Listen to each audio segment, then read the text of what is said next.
Hey, how you guys doing? Welcome back. It's me, Mr. 4K Upscaler. This is Samsung KS-8000. As you all know, this TV, 65-inch KS-8000. You've seen me do a lot of calibrations on this TV, a lot of games. This is Uncharted Lost Legacy. That's on PlayStation 4 Pro. It uses a dynamic resolution. If I'm mistaken, it's a 1400p, 2560 by 1400p, or it might be 1800p. I'm not sure. You guys can correct me. All I know, it's a dynamic resolution that's upscaled to 4K, and it looks very good.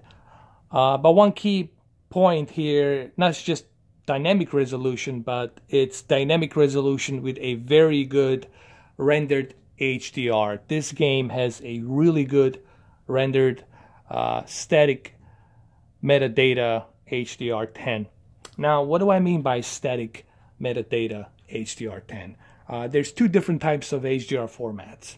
In the beginning, it was just static metadata. It was like a year ago, okay? Then Dolby Vision came in, started messing around, and was able to unlock metadata with a higher PQ and higher nits of up to 4,000 nits, which is 3,000 higher than HDR10. Therefore, they call it dynamic metadata. Dolby Vision uses a unlocked dynamic metadata. This same unlocked metadata, it's presented on the LG 7 series OLEDs. C7 OLEDs have unlocked dynamic metadata. But however, people shouldn't get too confused with that, because that dynamic unlocked PQ metadata will depend on what type of TV do you have. Currently, there are no TVs that are Dolby Vision that I know of, maybe except Z9D, but I'm not sure if Z9D supports Dolby Vision. If it does, then I think Z9D could take a little bit of advantage of that higher unlocked PQ of nits, okay? Let me just put it to you this way, guys. We will have to wait for 12-bit televisions with 8K resolution, and there, I believe, we are going to get 4,000 nits, maybe even 8,000 nits unlocked brightness, so that truly Dolby Vision can take the representation of that.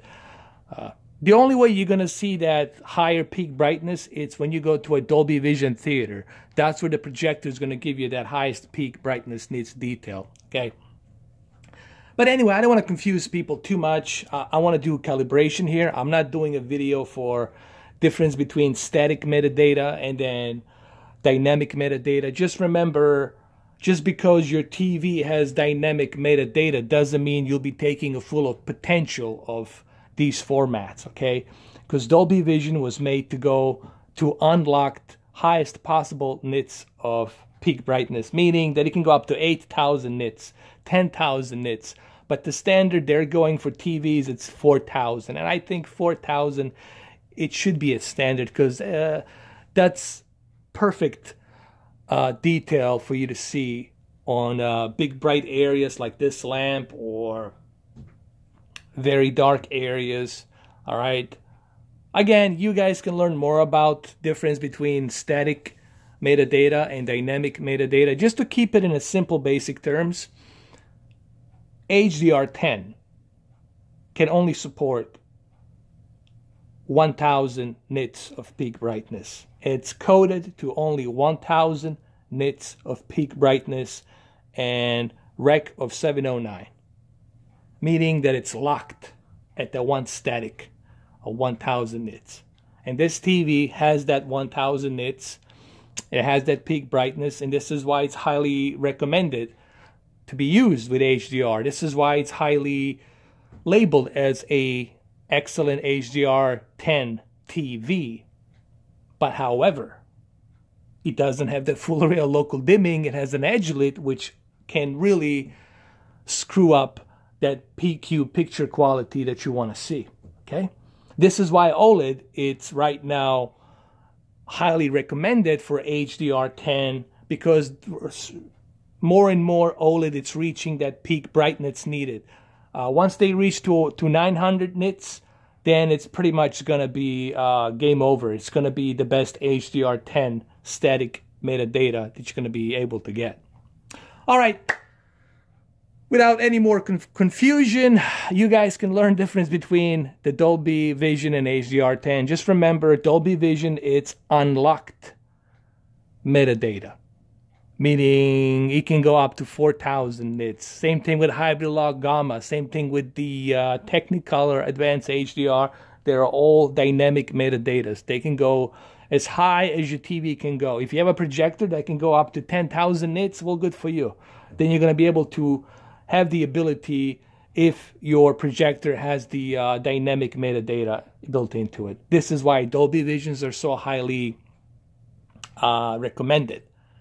But people need to do a little bit more research about the Dolby Vision and how it works before they buy a TV. Just because your TV says it has a Dolby Vision doesn't mean you're taking a full potential of that Dolby Vision. Your unlocked dynamic metadata will still compress and read that signal, but you're not going to get that full potential of that signal because your TV only can reach 700 nits or 800 nits, so it's not reaching a full potential of what Dolby Vision is outputting, okay? Especially it's a 10-bit television. A lot of these movies are encoded to 12-bit with a higher nits, okay?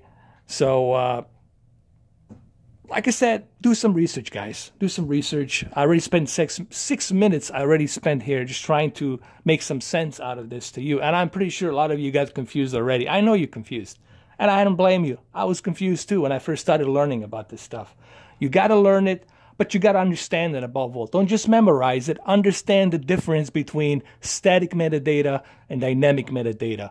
Understand what the nits are and what they mean by the detail of the nits. You got to understand all of this. Okay? Anyway, let's continue. Finally, after 7 minutes, I apologize with my custom calibration for Uncharted Lost Legacy on Samsung KS-8000. All right, so as you can see right here, this television already has that peak brightness needed for this HDR to be rendered perfectly.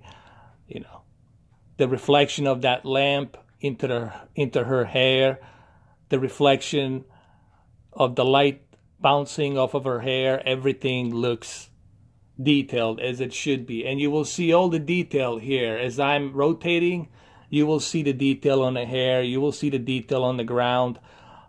Everything will look dynamic as the word dynamic goes into. You see how the shadows are dynamically detailed. The reason they call it dynamic range because it's really the depth of field, like a three-dimensional depth of field between the contrast and the deep dark levels and the color. So that way you have that natural look to it. And it's hard for me to show that to you through camera, people, because it's just impossible for you to see that. You have to see with your own retina, with your own two eyes. I'm just doing these videos to show you the calibration and also to explain how HDR works a little bit. Okay, so let's start with the calibration. Let's do that. All right, rule number one is this. Backlit has to be always, remember I always talk about the letter E, a shaped letter E. Backlit, contrast, and brightness will always be like this, meaning backlit maximum, contrast maximum. These two always have to be set to maximum. Brightness, I leave it at 50 because you really don't want to mess around with the brightness. And I will explain why I keep my brightness at 50 as I work my way down through this custom calibration. Sharpness, I left it at 0 because honestly, this is a big TV, 65-inch. And I'm sitting like maybe 3 feet, 4 feet. This is zoomed in. 4 feet away from the TV now. So I don't want to have all that outline of sharpness on this television and on this game. So I like to keep my sharpness to 0. You can keep it at 5 or maybe 10 or even 20 if you like, depending on your viewing distance, but I like to keep it at 0. Color, I went with 65. And I know you guys are going to say, well, why did you go to 65? The reason being, it's because this is a Samsung KS-8000. It has quantum dot nanocells built into it, which gives you a much better spectrum of colors. And on top of that, it's a 1000 nits peak brightness HDR10 TV. So I felt this game has a lot of nature in it, has a lot of dynamic light and whatnot. So I feel that color needs to pop a little bit more. So that's why I left it at 65. Digital clean view, you don't want to use that. That's only for the cable movies if you're watching the cable. Auto Motion Plus, you don't want to turn this on. It's just going to make things blurry. And I mean, it's going to screw up your picture quality. Turn that off. Turn that off. You're going to have a ridiculous judder, ridiculous input lag. Turn this sucker off. Smart LEDs, obviously, has to be set to high because you want to take advantage of that higher peak brightness nits that this TV has. Dynamic contrast, you want to turn that off. You don't need that. Why would you need that? If you use dynamic contrast off, then you're going to crush your detail. The only time you would use dynamic contrast is if you're watching a non-HDR content, if it's properly calibrated. Color tone, I go with a standard because I feel that standard is the perfect balance between a yellow tone of color, which is a sepia yellow, orange. You want to call it orange, let's just call it orange color, sepia orange color, and then cold tone temperature, which is blue. I don't like blue, nor do I like orange tone of color. I like it to be in between, so I can have full representation of RGB, okay? So everything looks equal and balanced in terms of tone of color, okay? White balance, you don't mess around with this because you got to have equipment to measure this properly, okay? You cannot do it just guessingly. You have to have a CalMan equipment so that way you know how many points you need, 2 or 10. So you got to have your RGB properly balanced here. So white balance, you want to make sure that you have proper equipment calibrating software to truly properly measure with this. Even professionals are they are keen not to mess around with this because this can take 1 hour to 2 hours to properly balance, okay? Gamma, I left it at -3 because I felt since this is an Edge Lit, if this wasn't an Edge Lit, if this was a full array local dimming, I would never mess with the gamma. The only reason I moved gamma to -3 because I'm trying to just keep that brightness of bleeding light to as little as possible, and that's what I'm trying to do here, honestly. And you can see that the deep dark level is a little bit better here. I mean, there's still brightness peaking from top to bottom here like this. You can still see that brightness, you know, it's up there. But this helps a little bit when you're viewing it from the center. Trust me, when you're viewing it from the center, you will appreciate it much better, okay? And I think I can show you that here. I can move it to the center, like right to the center right here, and you guys will see just how much of you see right now from the center, it looks much better, okay? The deep dark level is a little bit better. The way the light, it's overshadowing here, it's better, okay? Look, she's even laughing at me. Look. All right, so let's continue. Let's do some gameplay here. All right, shall we?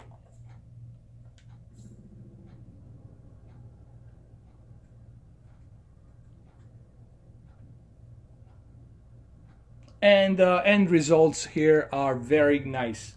You see how that light flickers? That's the dynamic range. That's the high dynamic range 10.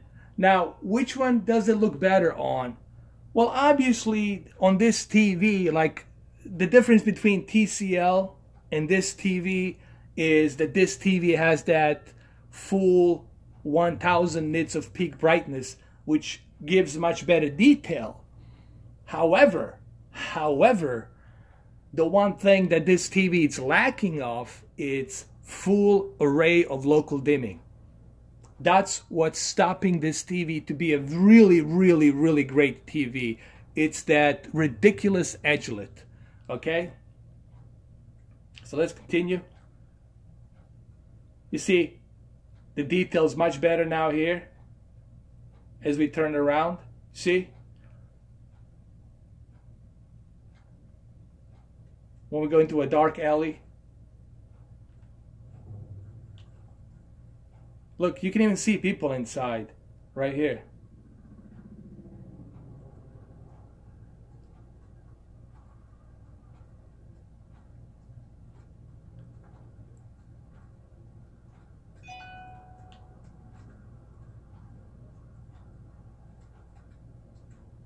And this is the reason why I had to move that gamma to -3.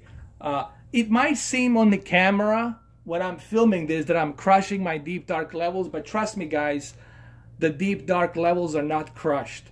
The camera cannot depict on what I'm doing here, okay? I don't care if I was filming this on a super 8K excellent hundred thousands of megapixels kind of a camera. Still, the lenses will not be able to depict on what I'm seeing with my own two eyes. I make these videos, it's so that you who do have a Samsung KS-8000 can use these same exact custom calibrations that I have implemented, and then you can use it and try it out for yourself. Give it a try.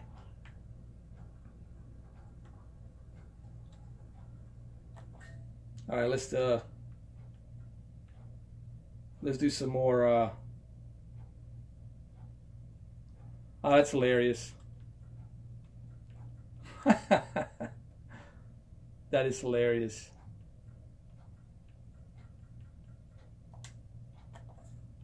All right, let's exit this. Let's continue some more.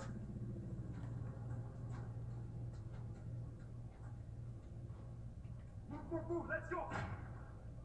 Easy here. What are you doing? Let's go out. Move it. Now. I've done nothing wrong. No. Shut up. He's lying. No. Get in the truck. Move it. Got the wrong man. I swear. I said get in the truck now. If he moves, shoot him. Yes, sir. You come with me.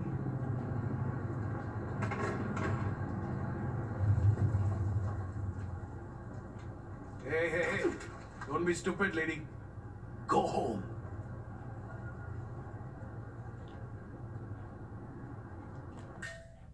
All right, let's stop it right here. This is a good example of HDR here. You see the reflection of the stoplights on the truck, the detail of the peak brightness here. Truly, it's remarkable. And remember, guys, it's really difficult for me to explain on what I'm seeing on HDR unless you are in person here to see that. I don't make these videos to convince you through camera, because it's impossible for me to show you through camera on how it looks. All right, it's just not possible.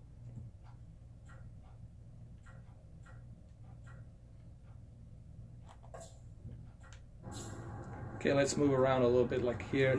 Walk away. Damn, I hope you don't shoot me, man. I'm just doing this for YouTube, so chill.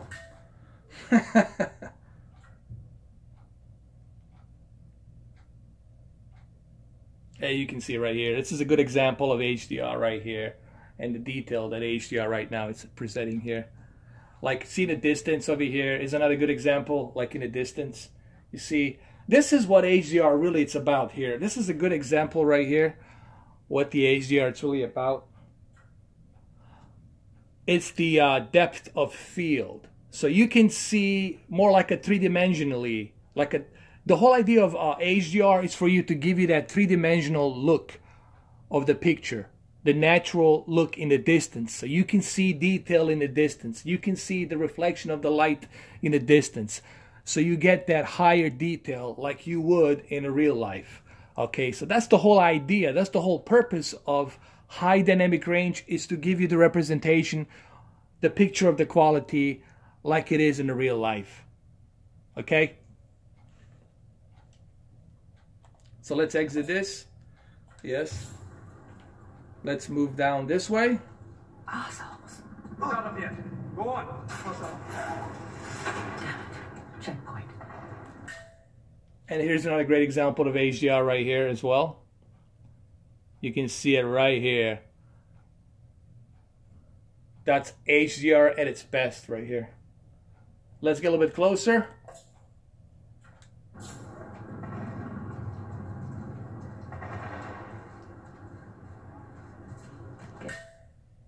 Here's another great example right here. Now you guys want to know that one final question, right? Which one is better? Should you play this on a KS-8000 or should you play this on a TCL? Well, here's the thing. Depends on what you're looking for. Is that full array or local dimming that important to you? If it is, to me, full array or local dimming, it is important. It is important for LED. And of course, if this thing had full array or local dimming, it would look fantastic. But if you need that peak brightness nits, which of course HDR definitely depends on that peak brightness nits, then yes, you want to play this on a Samsung KS-8000. If you have a Samsung KS-8000, then by all means, play it on a Samsung KS-8000, because you're going to appreciate that HDR10, because you're taking a full advantage of 1000 nits here. So the HDR is going to look fantastic here. Now, if you only have TCL, then of course it will look good for the TCL, you know. But you have to remember, one is the budget TV and the other one is a little bit premium. One has 1000 nits, the other one has 700. But TCL has that full array local dimming, which helps. This one doesn't. It has the Edge Lit, which kind of like, you know, it keeps you only in one sitting. Yeah, like you have to be in the center. You cannot move. You have to be in a bright area, in a bright room, and you have to be in the center watching this, playing this game. So